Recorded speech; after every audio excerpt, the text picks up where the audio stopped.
Saksihan po natin ang mga karosang nagtatampok ng litanya ng Birheng Maria.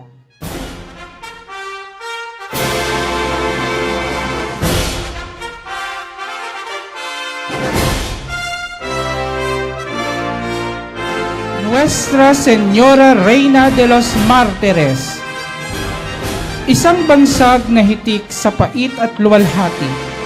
Siya ang dakilang ina at reyna ng mga martir, kanlungan ng mga naghandog ng buhay para sa pananampalataya. Sa gitna ng sariling pighati, nanatili siyang matatag sa pananalig at naging tanglaw ng pag-asa. Siya ang ina sa paanan ng krus na ang luhay naging perlas ng pag-asa para sa sangkatauhan.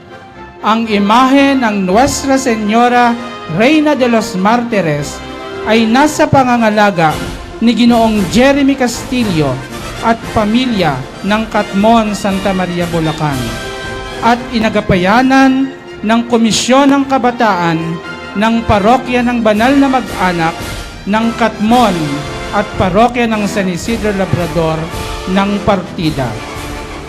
Nuestra Señora Reina de los Mártires, Ipanalangin mo kami.